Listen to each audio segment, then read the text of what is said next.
nuestra prueba es el día 4. ¿Perdón? ¿Ah? 4, ¿verdad? Sí. Para 4, 28 y 4. Mucho conteúdo. Hasta la siguiente, ¿no? Que sería un poco de el plan de graduación. O sea, esta más la siguiente, no sé si o sí. Porque si no, no puedo cortar el hilo, se cortó, queda mal para la siguiente evaluación. Entonces, hasta la siguiente, esta más la siguiente. ¿Está bien? Esa para Contenido, seguir. pero cortado. Bien, vamos. Enfermedad diarreica aguda. ¿Sí? ¿Ya dieron diarrea en algún lugar de alguna asignatura, materia, algo? ¿No? No. Gastro, bulto, No. cirugía, Cirugía. en varios lugares. Ok. Bien, vamos a ver un poquito de enfermedad diarreica aguda. ¿Sí? Enfermedad diarreica aguda es todo proceso infeccioso, o sea, todo aumento de volumen en las heces o en frecuencia o también en las consistencias. ¿Sí? Según IETI, que es enfermedad prevalente en la infancia del 2023, se habla de diarrea como 3 o más episodios de deposiciones líquidas en 24 horas. ¿Está bien? Bien. ¿Qué me importa diarrea aguda? Primero vamos a ver cuándo es diarrea aguda. En pediatría, diarrea aguda en menos de 14 días. ¿Sí? Entre 14 a 21 días hablamos de diarrea persistente y más de 21 días hablamos de diarreas crónicas, que no se llaman diarreas crónicas, se llaman síndrome de mala absorción intestinal. ¿Sí? ¿Está bien? Esta clasificación es importante. Ahora, nuestro primer objetivo en la clase va a ser las diarreas agudas. ¿Sí? En pediatría no utilizamos mucho el término gastroenteritis aguda, utilizamos más enfermedad diarreica aguda. No es que esté incorrecto lo anterior, sino que la forma más correcta de hablar es enfermedad diarreica aguda o enfermedad diarreica persistente, va a depender del tiempo de evolución que tenga esto. ¿Está bien? Bien. ¿Cómo se clasifica la enfermedad diarreica aguda? ¿Sí? Tenemos, según la clínica o según el tipo de diarrea, pueden ser diarreas acuosas o diarrea con sangre. ¿Sí? Según el mecanismo fisiopatológico de producción, se puede clasificar en osmótica, secretora, invasiva y no invasiva. Dentro de todas las 500 clasificaciones del tema de diarrea, me interesa más esta clasificación. ¿Sí? La que es acuosa con sangre o la que es según el mecanismo fisiopatológico. ¿Está bien? Bien. También se pueden clasificar en infecciosas y no infecciosas. ¿Sí? Dentro de las infecciosas, a su vez se pueden clasificar en enterales y parenterales. ¿Sí? Las diarreas enterales son cuando hay una afectación en el microorganismo dentro de ese enterocito, o sea, dentro de ese intestino. ¿Sí? Y las diarreas parenterales es cuando la diarrea acompaña a un proceso infeccioso no necesariamente intestinal. Ejemplo, niño con neumonía puede tener diarrea, niño con gripe puede tener diarrea, niño con otitis puede tener diarrea. ¿Sí? Se llama diarrea parenteral. Cuando el proceso mórbido no está precisamente en el intestino, sino en un foco a distancia. Las infecciones urinarias también, ¿sí? Producen diarrea con mucha frecuencia. Bien. Causas no infecciosas, la mala alimentación es una causa de diarrea también, ¿sí? Ejemplo, leches de fórmulas mal preparadas. Recordar que las leches de fórmulas, que se las limpran los niños, se tienen que saber preparar. Preparar en mala concentración puede dar diarrea, ¿sí? Un ejemplo clásico, ¿verdad? Medicamentos, los antibióticos pueden dar diarrea, el hierro puede dar diarrea, exceso de laxante puede dar diarrea, ¿sí? Y otras causas que no son frecuentes en pediatría, quizás sí en adultos, tumores, pólipos, divertículos, ¿sí? Que también pueden formar. ¿Está bien? Bien. Otra clasificación, por si no fuese suficiente, esa clasificación le gusta mucho a las academias brasileñas. No me gusta mucho, pero los trajo porque preguntan en las escuelas de Brasil también. Se clasifican en altas y bajas, ¿sí? ¿Cuándo una diarrea es alta? ¿Sí? Cuando hay una afectación en el yeyuno y en el hilo proximal. Estas diarreas altas tienen características clínicas bien definidas, ¿sí? Heces abundantes en cantidad, pocas en frecuencia, ¿sí? Son 2 a 3 veces en el día, pero en mucha cantidad, restos de alimento, restos de grasa, ¿sí? Eso se llama estatorrea, ¿sí?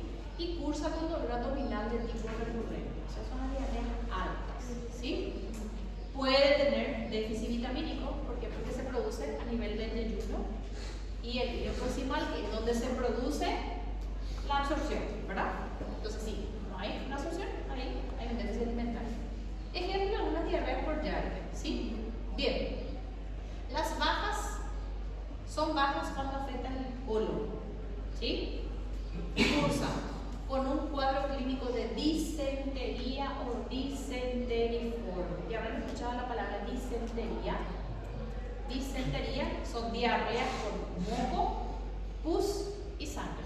O sea, tengo un paciente que tenga diarrea con moco, pus y sangre, hablo de diarrea disenteriforme o diarrea disentérica. ¿Sí? ¿Qué significa disenteriforme?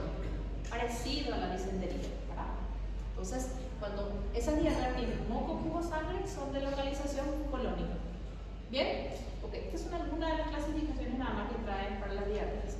Me interesan a mí las dos primeras, pero a ustedes les tienen que interesar también estas dos primeras. ¿Está bien? Bien, les va a ayudar muchísimo. Estas me ayudan bastante también para entender un poquitito de dónde viene el problema. ¿Sí? Bien. Ahora, este cuadro mental. Lo que dijimos, pero desglosado. ¿Sí?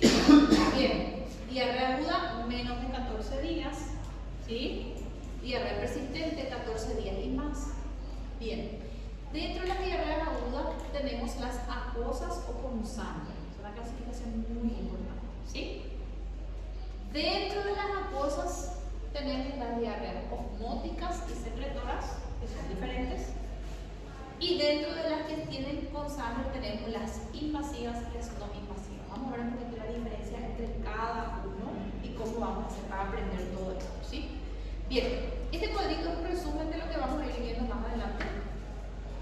Dentro de las diarreas osmóticas, acuosas osmóticas, las más importantes son las virales o rotavirus, marcan, pintan, dibujan, ¿sí?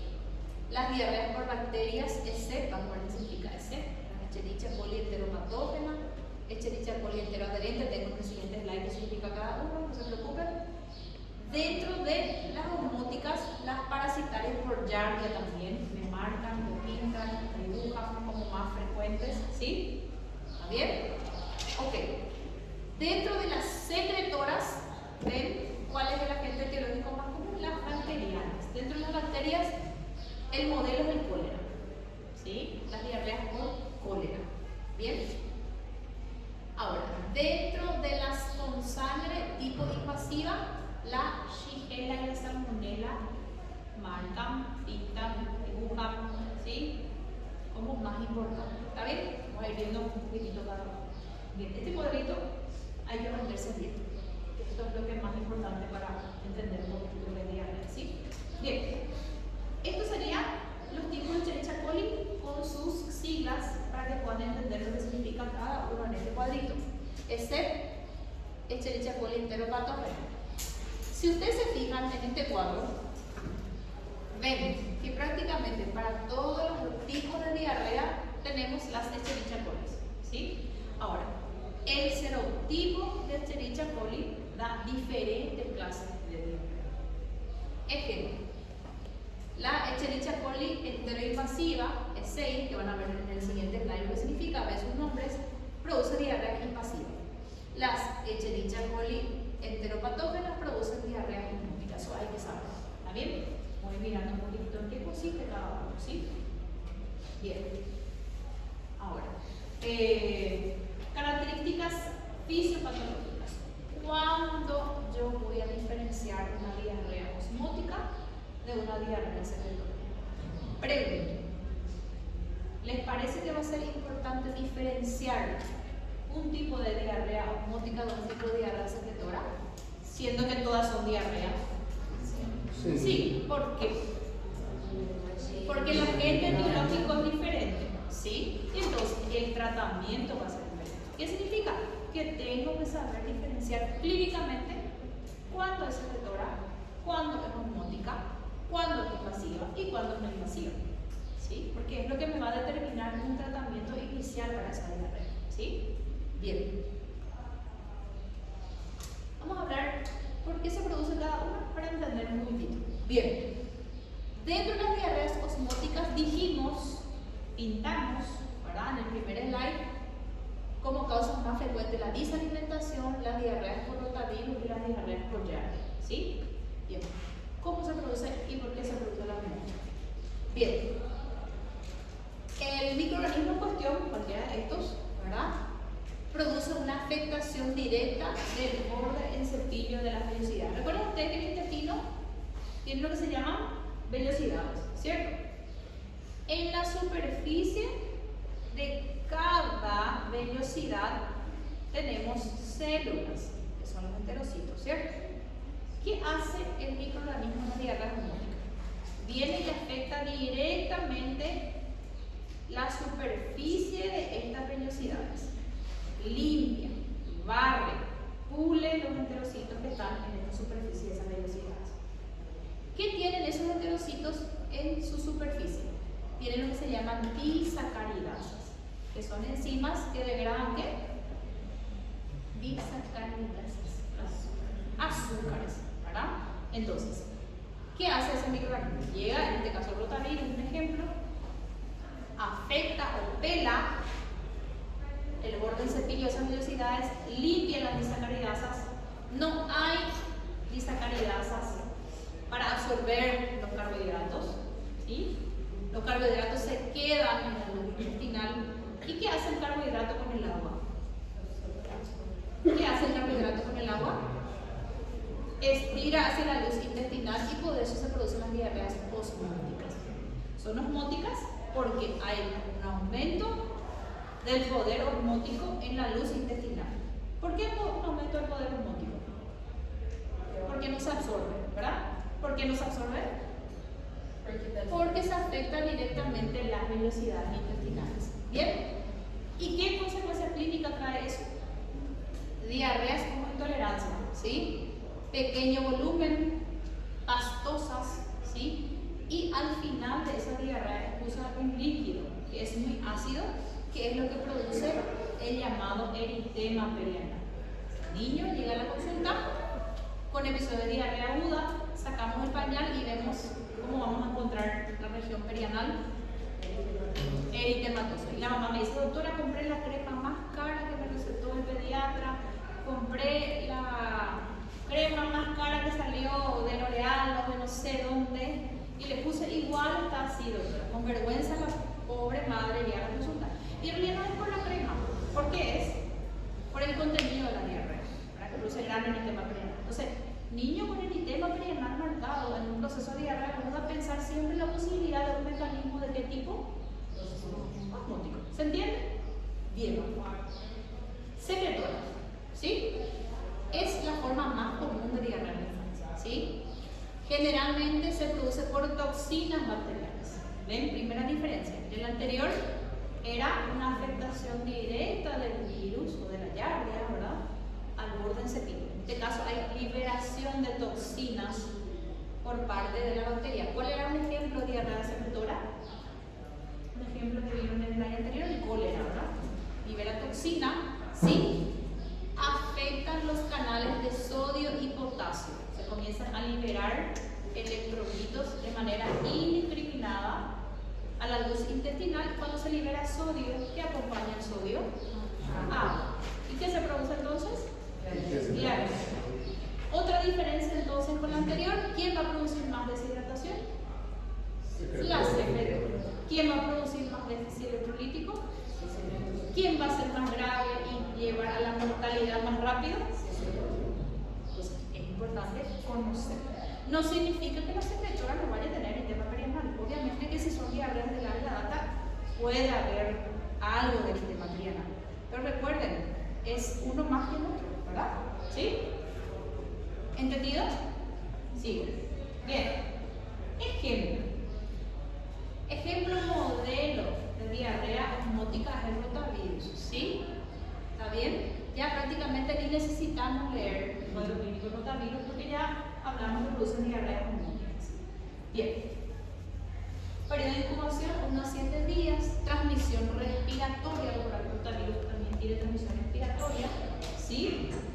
Niño comienza con cuadro respiratorio alto, rinorrea, tos, vómitos. Los vómitos siempre preceden a la diarrea en el caso de rotavirus. El niño vomita 2 o 3 días, vomita. Luego de los vómitos aparecen las diarreas, ¿sí? Que son muy ácidas, producen gran eritema perianal. Llega el niño, la consulta, 3 meses, 4 meses, 5 meses, 7 meses, llega con un chorreo de nariz, antecedente de vómitos, ¿sí? Y revisamos el pañal y encontramos diarrea muy fétida, ¿sí? Y gran eritema perianal. Entonces siempre sospechar por orden de frecuencia de rotavirus, ¿verdad? Bien, puede haber fiebre, dolor abdominal, recordar siempre se acompaña de un proceso respiratorio alto. ¿Sí? ¿Está bien? Bien. ¿Cuál es el problema del rotavirus? Que puede dejar una intolerancia transitoria a la lactosa. ¿Por qué puede dejar una intolerancia transitoria a la lactosa? ¿Por qué? Porque tira. Claro, y recordar cuánto tiempo tarda ese intestino para revitalizar ese borde del cepillo. ¿Cuánto tiempo tarda? ¿Alguien recuerda la histología? En el adulto hasta 21 días tarda. Imagínense, o sea, hasta 21 días puede estar ese paciente intolerante a la lactosa después del proceso diarreico. ¿Por qué? Porque tarda ese enterocito en revitalizar y por lo tanto en producir, ¿qué cosa? Disacaridasa para volver a reabsorber esa cantidad de carbohidratos. ¿Sí? En el niño es un poco más rápido este proceso, a veces 5 días, a veces 10 días, en el adulto se habla de 21 días. Imagínense antes de una diarrea por rotavirus, créanme que van a tardar 20 días para volver a absorber de manera casi normal el tenor de lactosa, carbohidratos ingeridos. Bien. Aquí es lo que dijimos, ¿ven? Rotavirus se destruye, se pela, ¿sí? Esos serían mecanismos que ya expliqué. ¿Está bien? Bien. Diarreas invasivas o con sangre. ¿Sí? ¿Se entendió las secretoras? ¿Se entendió las osmóticas? Bien. Diarreas invasivas o sudotivas. ¿Sí? Se produce por una invasión en la porción terminal del ilio e intestino grueso. Si se afecta el intestino grueso, ya el tipo de diarrea que va a producir va a ser diferente. ¿Sí? Siempre que se afecta el intestino grueso o colon, las diarreas son diferentes a cuando se produce una afectación yeyunal. ¿Sí? Acuérdense siempre, colon se afecta, ya el formato de las diarreas va a ser diferente. ¿Cuál va a ser? Si son diarreas bajas. ¿Cómo va a ser? ¿Sí? Mirad el slide. Hablamos primero en una clasificación anterior, hablamos de altas y bajas también, ¿verdad? Hablamos de altas cuando se producía a nivel de yeyuno e ilio proximal. Hablamos de bajas cuando la localización o la afectación fundamental de esa diarrea es colónica. ¿Cómo se llamaba el síndrome que producía? Disentería o disenteriforme. O sea, cuando hablamos de afectación colónica, ya aquí el tipo de diarrea que va a tener ese niño va a ser distinto. Bien, vamos a ver qué dice. ¿Sí? ¿Por qué se produce? Dice, estos agentes atraviesan la capa de moco, hay una invasión directa, ¿sí? Pasa la capa de moco, la membrana luminal, prolifera en el interior, en la lámina propia, producen citotoxinas, ¿sí? Incluso hasta puede atravesar la capa muscular. Imagínense lo invasivo que va atravesando capa por capa y va produciendo gran compromiso inflamatorio, ¿sí? Una afectación directa también. ¿Sí? Bien. Lo característico de la diarrea invasiva es que produce un síndrome disenteriforme. Diarrea con moco, pus, sangre, cólico intenso, dolor abdominal intenso, ¿sí?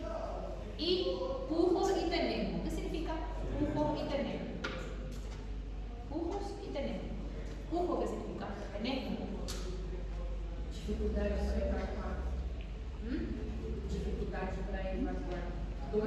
Más que dificultad para evacuar es la sensación de defecación incompleta. O sea, ya fuiste al baño, hiciste, querés seguir haciendo, pero ya no sale nada.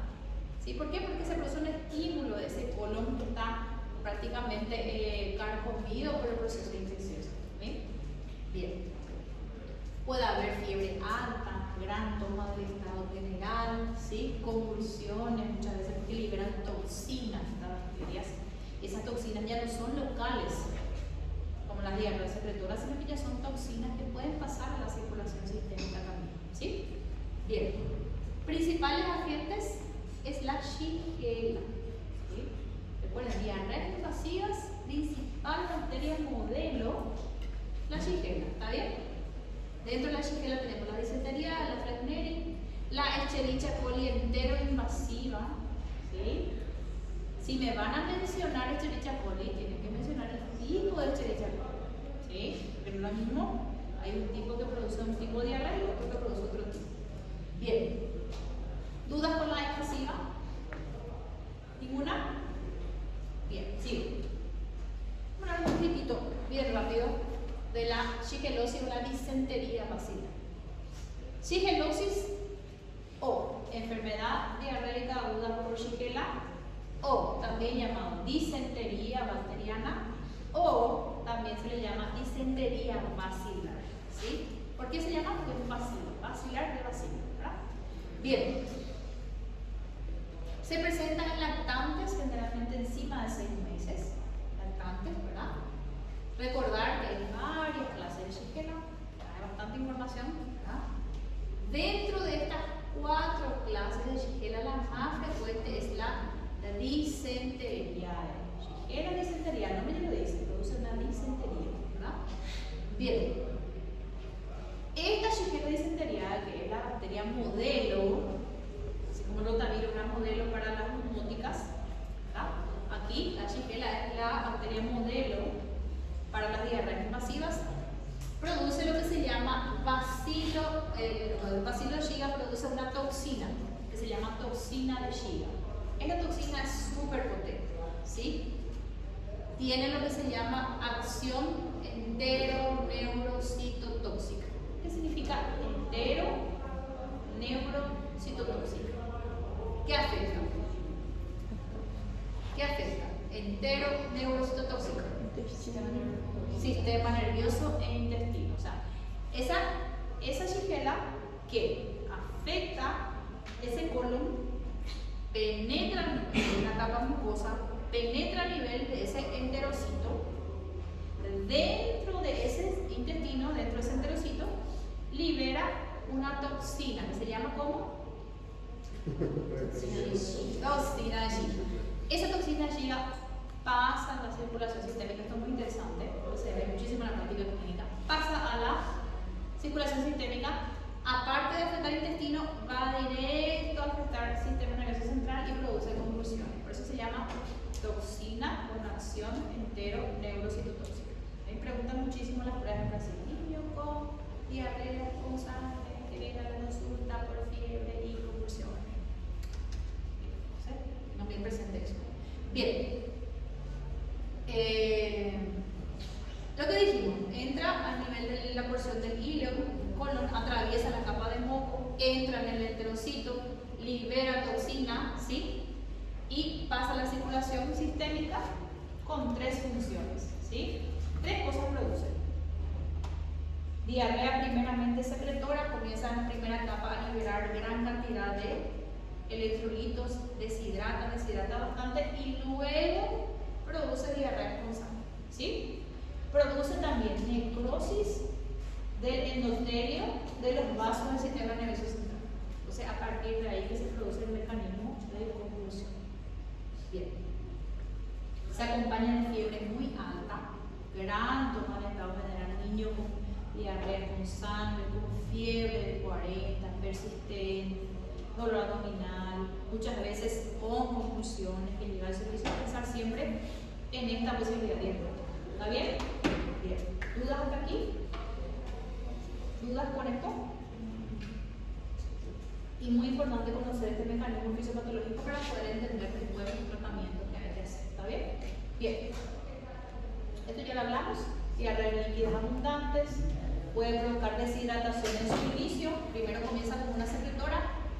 Después, 24 a 48 horas, ya forma pus, moco, sangre. Se acompaña de fiebre alta, cólicos y convulsión. Bien. Aquí les dejo un cuadrito donde se explica cada una de estas diferencias entre estas diarreas. Hay que saber leer, diferenciar, pero me interesa que diferencien bien los primeros mecanismos fisiopatológicos que hablamos. Cuándo es osmótica, cuándo es secretora, cuándo es invasiva y cuáles son los microorganismos modelos de cada tipo de diarrea para que ustedes puedan orientarse, ¿sí? Ahí les dejo un resumencito de los tipos de Escherichia coli, hay que leerlo también, cómo diferenciar. Bien, vamos a mirar un poquito lo que me interesa acá. Es aquí. Bien. Recordar. Complicaciones de las diarreas. ¿Cuáles son las complicaciones que podemos tener en un curso de diarrea de cualquier tipo? Primero, la deshidratación. ¿Sí? Es una de las causas más frecuentes de mortalidad todavía por diarrea. La deshidratación va a ser un tema que vamos a dar después de terminar diarrea y intestinal. Vamos a hablar de deshidratación y planes de hidratación, ¿verdad? Bien. Shock hipovolémico, recordar, ¿sí? Desequilibrio hidroelectrolítico, hiponatremia, hipopotasemia, acidosis, hipoglucemia. Todas son complicaciones que pueden venir. Síndrome hemolítico urémico. Esto lo vamos a hablar en la siguiente clase cuando hablemos renal, ¿sí? ¿Por qué se produce esto? Hay toxinas bacterianas que se liberan, la Escherichia coli libera toxinas que producen afectación renal también, ¿sí? Lo vamos a ver luego, no se preocupen. Insuficiencia renal aguda, que puede ir conjunto con esto. ¿Por qué otra razón se puede producir una insuficiencia renal aguda en el curso de una diarrea? ¿Qué les parece? Complicación de la diarrea dice insuficiencia renal aguda. ¿Por qué les parece que eso puede ser una complicación? No. Puede ser uno más frecuente. ¿Por qué más frecuente? Porque puede haber una insuficiencia renal aguda en caso de un paciente con diarrea, mucha diarrea. ¿Por qué? Parecido, no tanto así. ¿Por qué? ¿Cuál es la principal complicación de la diarrea? La deshidratación. ¿Y cómo se llama la insuficiencia renal aguda que se produce en el curso de una deshidratación? ¿Qué tipo de insuficiencia renal aguda? Renal. Exactamente. O sea, la insuficiencia renal aguda puede ser producto o de acción toxigénica bacteriana o puede ser justamente por una disminución, o sea, por una insuficiencia renal aguda tipo prerrenal. O sea, cuando no está perfectamente perfundido. ¿Por qué? Porque hay una gran cantidad de pérdida a través de la diarrea. O sea, una gran deshidratación, shock hipovolémico, eso puede llevar a eso también. Bien. Sepsis, infección generalizada, desnutrición para las formas persistentes o crónicas, ¿verdad? Intolerancia a la lactosa, ya sabemos por qué puede haber, ¿verdad? Puede haber una intolerancia transitoria, ¿sí? Hilo paralítico. ¿Por qué puede haber hilo paralítico en una diarrea? ¿Por qué puede haber hilo paralítico? No. ¿Por qué se produce el hilo paralítico? ¿Qué es el hilo paralítico? Ele para para se proteger. No precisamente. La hipopotasemia no producía hilo paralítico. Los déficits electrolíticos. Recuerden que el intestino es músculo, ¿sí? Entonces, ¿puede producir hilo paralítico? Porque no esté funcionando por el mismo shock, ¿verdad? Recordar que el intestino no es un órgano diana de protección, ¿verdad? Puede haber también déficit electrolítico, se pierde sodio, se pierde potasio, entonces el intestino deja de funcionar. Bien. Invaginación intestinal, esto lo vamos a ver qué significa en clases siguientes. Apendicitis, perforación, o sea, una cantidad de complicaciones que pueden haber, ¿sí? Bien. Ahora, tengo un paciente llega a la consulta con episodios de vómitos y diarrea de 24 horas de evolución. Bien. ¿Cuáles son los estudios que yo puedo solicitar en ese paciente? Vamos a ver un poquito. ¿Cuáles son los estudios que puedo solicitar? ¿Sí? Primero, puedo valorar un hemograma. ¿Para qué me va a ayudar el hemograma? Deshidratación. Muy bien. ¿Otro? ¿Para qué otra opción más importante? La deshidratación, recuerden que el diagnóstico es clínico, ¿verdad? ¿Por qué me puede ayudar el viral o bacteriano? Muy bien, recordar que las diarreas pueden ser virales o bacterianas. ¿Sí? Sí, no pude identificar clínicamente, ¿sí? No sé si hay líquido renal, no entiendo lo que pasa, hay fiebre alta, no sé si es Shigella, no sé si es secretora, no sé si es viral, entonces puedo pedir un hemograma, ¿verdad? Si es bacteriano, me va a ofrecer un perfil bacteriano, ¿verdad? ¿Cuál sería el perfil bacteriano? Glóbulos blancos elevados, colonofilia, perfecto. Puedo pedir un PCR, que es también un reactante en fase aguda. Procalcitonina también puedo pedir, ¿sí? Glicemia, recordar que la glicemia puede estar baja, o sea, un niño que con vómitos y diarrea, ¿verdad? Bien. Pruebas de función renal, esto ya lo hablamos, puede haber insuficiencia renal en caso severo de shock, ¿sí? Electrolitos, ¿sí? Bien. Esto más o menos lo que sería para sangre, ¿verdad? Ahora, ¿cuáles son los estudios de preferencia que puedo pedir de las heces, de la materia fecal? Primer estudio más importante, vamos a pintar acá, es el frotis de heces fecales, frotis de materia fecal o frotis de muco fecal. ¿Sí? ¿Cómo se realiza el frotis de muco fecal? Sí. Se agarra un frasquito de orina, y se junta una cantidad de diarrea X y se entrega al laboratorio. Y eso se revisa en un microscopio, tarda 15, 20 minutos para ofrecer los resultados. Ahora, pregunto, ¿cómo vamos a hacer para juntar la diarrea de ese niño? No. Generalmente son lactantes, niños que usan pañales. ¿Cómo van a juntar a muestra de diarrea? Entonces, lo primero que pregunta la mamá: señora, vamos a hacer unos estudios para ver si la diarrea de tu hijo es viral o bacteriana. Frotis de materia fecal, brillantemente pidió Ana, excelente la clase. Doctor, ¿y cómo voy a juntar la muestra?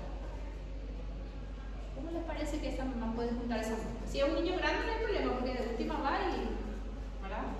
Junta, cuando defeca directamente en el frasco. Ahora, un niño que usa pañal, ¿cómo vamos a hacer? Hay sacos colectores, muy bien, que no son frecuentes ni fáciles de conseguir. Los de orina sí, los de materia fecal no son fáciles de conseguir, se pueden utilizar. Otra opción más fácil, más barata, ¿alguien sabe? Colocar tipo un plástico y ahora que ele defecar, sacar. Puede ser una opción. La otra opción más fácil es poner el pañal del revés. ¿Ven? El pañal es un algodón que absorbe la... Sí.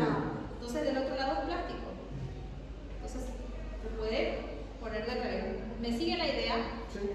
Es como poner de revés el pañal, entonces queda la materia fecal sin absorberse. Recordar que ese líquido que suda es lo que se va a evaluar. Si ustedes juntan del pañal, va a quedar solamente los restos alimentarios y el líquido va a absorber, va a gelatinizar, así como el absorbente, ¿verdad? Va a gelatinizar ese pañal. Entonces, una forma sencilla, vamos a ponerlo del revés del pañal. Entonces, mira, ¿sí? Y defeca el niño, entonces lo que queda allí, el líquido no absorbido, es lo que se junta y se entrega, ¿no? ¿Está bien? ¿Entendieron? La idea, esa es una forma. La otra forma es lo que dijo la doctora, se puede también utilizar los colectores, son unas bolsitas que tienen una boca, así como si fuesen las bolsas de ostomina, pero pequeñas, ¿verdad? Se pegan las bolsitas por la región perianal, ¿verdad? Y allí una vez que el niño defeca también ya se puede juntar. Solamente que esto es más difícil, esto se mueve, sale, defeca para afuera, defeca para allá. Si es una diarrea osmótica, una diarrea explosiva, defeca a todos lados, menos dentro de la bolsa. Entonces a veces es mucho más práctico hacer la recolección con el pañal. Recordar que si un niño está con diarrea, la tasa de contaminación es alta. La misma mamá va a tener diarrea al momento cero de la toma de muestra si es que lo hacemos de esa manera. Entonces, por esa razón se prefiere usar los pañales del revés. ¿Sí? ¿Entendido? Bien, entonces, primer estudio de elección para casos de diarrea es el frotis de materia fecal. Primer estudio, ¿sí? Yo le pregunto a los alumnos, ¿cuál es el estudio de elección? Me mencionan coprocultivo. ¿Les parece que está correcto? Está correcto, pero no es de elección. ¿Por qué razón no es de elección para una diarrea aguda? ¿Cuánto tiempo tarda un examen de cultivo? 2 días está en Massachusetts Hospital. Ni en Brasil te va a durar 2 días un cultivo de. ¿Por qué? Porque depende del crecimiento bacteriano. Mínimamente 4, 3, 4, 5 días. Entonces, el coprocultivo no se utiliza mucho para un diagnóstico agudo. ¿Sí? Bueno, voy a esperar 4 días tener el resultado de un cultivo para tratar una diarrea aguda en un niño lactante. Se me va a deshidratar y se me va a morir en un momento, ¿verdad? Entonces, se utiliza ya para fines estadísticos, para fines de control, para ver si efectivamente el tratamiento empírico que yo inicié fue el ideal, ¿verdad? ¿Sí? No se va a utilizar para un diagnóstico. Entonces, no tengan eso como primera opción de respuesta, ¿sí? Yo hago muchas pruebas orales a veces y veo que los alumnos me responden, ¿cuál es el estudio de elección que vas a pedir a un paciente con diarrea? Coprocultivo. Es como que traten de no acostumbrarse a la palabra cultivo como primera opción en pediatría, ¿sí? Porque el tratamiento siempre es empírico, ¿sí? Bien, vamos a ver entonces qué consiste el frotis fecal, no se preocupen. Bien, otro examen a pedir se llama examen para rotavirus o también rotatest en las heces. Esto generalmente, el rotavirus generalmente se incluye dentro del frotis, ¿sí? Cuando nosotros hacemos pedido de frotis en muco fecal, ya el bioquímico suele incluir el examen de rotavirus y poner rotatest positivo o rotatest negativo. ¿Qué significa? Que hay rotavirus positivo. En ese caso es bastante fácil, ¿verdad? Bien. La propia clínica ya da para diferenciar bastante. No siempre es tan cuadrada. Para mí sí, por mi experiencia. Para ustedes es un poco más difícil. Tienen que saber qué estudios pueden ayudar a diferenciar una etiología de otra. ¿Sí? Bien. Bien. Otro estudio que se puede pedir es un examen seriado de heces. Por ejemplo, sospechamos que puede ser una giardiasis. ¿Sí? Entonces sospechamos que puede ser otro parásito. Entonces podemos pedir un examen seriado en heces. ¿Qué significa examen seriado? Se lo dieron en microbiología. ¿Cómo se hace un examen seriado de heces? ¿Cuál es la diferencia con los anteriores? Varias muestras de días diferentes. Imagínense tener que esperar otra vez y hacer el examen seriado, ¿sí? Vamos a hacer, obviamente, si tenemos otras sospechas de otros tipos de microorganismos. ¿Está bien? Por ejemplo, creo que puede ser una giardiasis. Quiero saber, quiero estar segura, bueno, vamos a hacer el frotis de materia fecal y también tu examen seriado de heces, que son estudios distintos. Bien. Ecografía abdominal en caso de sospechar complicaciones, puede haber perforaciones, puede haber abscesos, incluso hasta puede haber apendicitis en caso de complicaciones en la diarrea, ¿sí?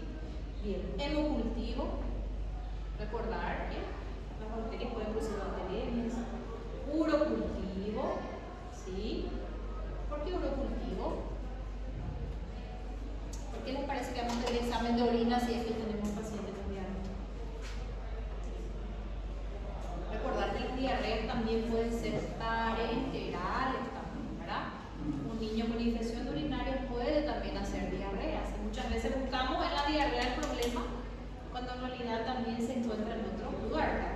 Recuerden que las parenterales, ¿sí? Mas, por exemplo, nesse caso, pode ser possível, como os meninos eles usam bastante fralda, ter uma contaminação por continuidade de Escherichia coli, por exemplo, na parte do aparato urinário, nada a ver. Sí, totalmente, por eso también se pide. Puede ser consecuencia, puede ser causa. Perfectamente, perfectamente. Cuando hay una infección urinaria van a ver que justamente la Escherichia coli puede ser causa o consecuencia. No vas a saber muchas veces, pero forma parte a veces si tenés alguna duda diagnóstica, ¿verdad? Bien. ¿Dudas hasta aquí? ¿Cuál es el examen más importante a pedir entonces? Frotis de materia fecal. Dentro del frotis de materia fecal incluye el examen para rotavirus, ¿sí? ¿Está bien? Seriado en heces. Si pienso que puede ser otro parásito, sin recordar, dentro de las causas de diarrea no solamente parásito los puedo agarrar en examen seriado de heces. Cuando damos parasitosis, van a ver un poquito y va a tener un poco más de sentido, ¿sí? Bien. Coprocultivo también, pero como última opción de respuesta, ¿verdad? ¿Sí? No es una... Sobre todo el doctor Ferreira siempre me cuenta que los alumnos siempre le responden coprocultivo y se ponen nerviosos. Respondan coprocultivamente, ¿sí? Examen seriado de heces, ¿sí? Bien. Va a ser muy fundamental, ¿no? Ahora, ejemplo. Bien. ¿Cómo se interpreta el frotis de materia fecal? ¿Sí? El frotis de materia fecal es lo mismo, por así decirlo, que un examen de orina simple. ¿Sí? Hagan ustedes el ejemplo, vamos a hablar del examen de orina primero, ¿sí? Para que puedan entender en qué consiste el frotis de materia fecal. Examen de orina, juntamos la orina en un frasquito, se lleva al laboratorio, ¿sí? Este examen de orina tiene dos momentos, ¿sí? Supongo que ustedes recuerdan esto, lo habrán hecho en bioquímica, en microbiología, no sé, ¿verdad? Tiene dos momentos. Primer momento es macroscópico, ¿sí? Y segundo momento es microscópico, ¿verdad? O sea, agarra el bioquímico la orina, aspecto claro, aspecto transparente, o aspecto turbio, o aspecto hematúrico, ¿sí? Es lo que se ve primero, ¿verdad? ¿Sí? Olor, que tiene que oler, olor característico, olor fétido, ¿sí? Entonces eso se informa, esa es la primera parte, ¿sí?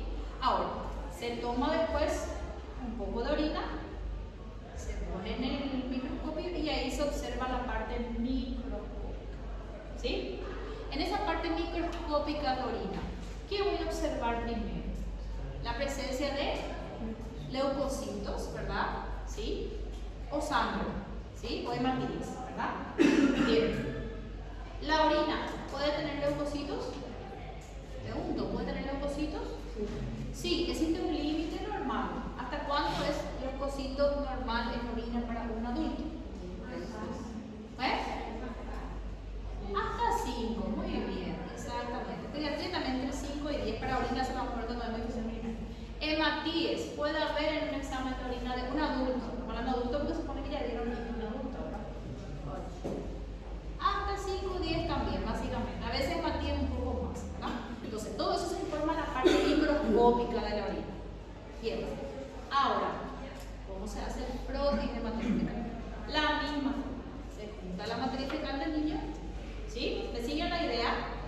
Se lleva al laboratorio, tiene una parte macroscópica, un bioquímico de aspecto líquido, moco, pus, sangre, describe aspecto líquido, consistencia líquida, olor fétido o olor característico, él describe, tiene que oler y tiene que describir, ¿sí?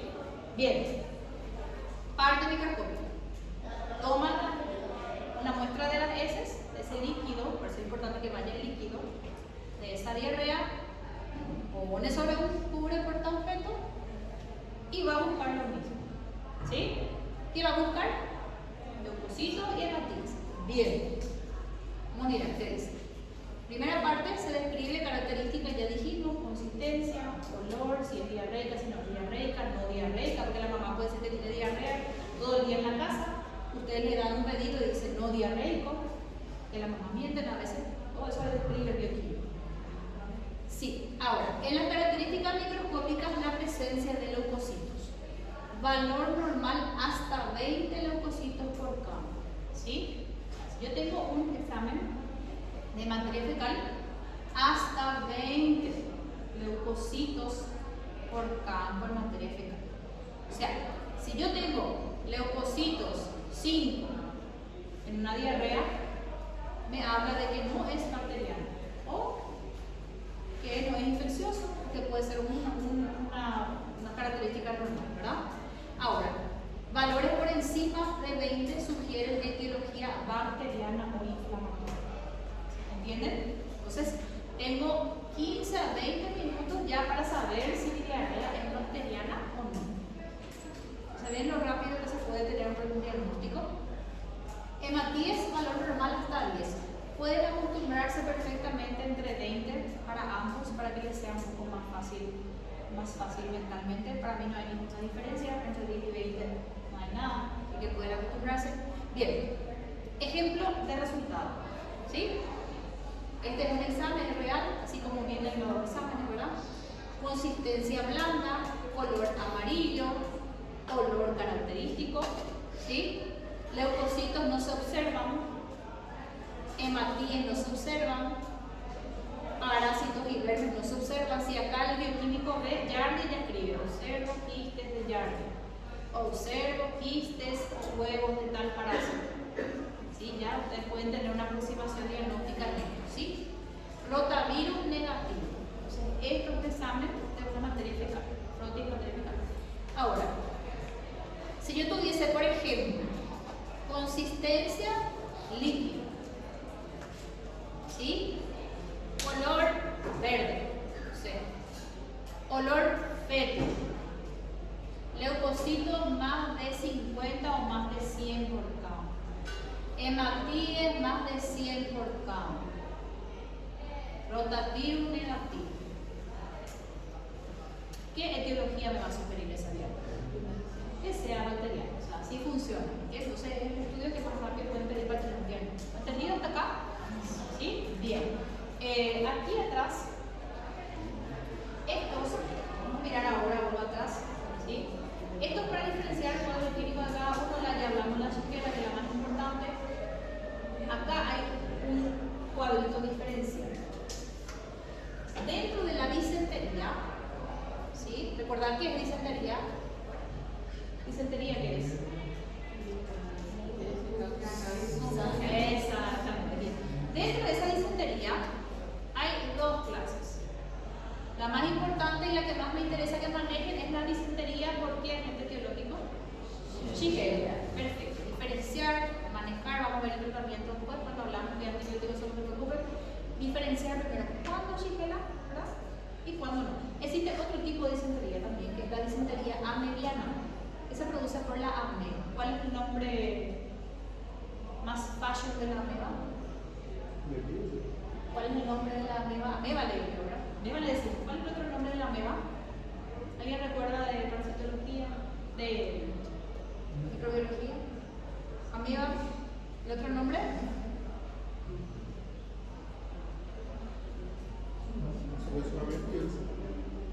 De la ameba, estamos hablando de la ameba. Para comenzar, ¿qué es la ameba? ¿Parásito de qué tipo? Protozoo, ¿verdad? Protozoo. Muy bien, parecido a quién entonces. ¿Quién otro es protozoo? La Yardi, excelente. ¿Cuál es el otro nombre de la ameba? ¿No se acuerdan?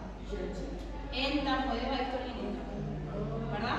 Bien, entonces es un protozoo. Ok, existen dos clases de disentería: la disentería basilar o bacteriana, que es la Shigella, y la disentería amebiana. Ambos son frecuentes. La más frecuente es la basilar. Ahora, ¿cuándo yo puedo diferenciar cuándo es basilar y cuándo es amebiana? Primero, ¿es importante diferenciar sí o no? ¿Por qué? Claro, porque una es bacteria y otro que es protozoo. Es el tratamiento totalmente diferente. ¿O es igual? Es importante diferenciar bien.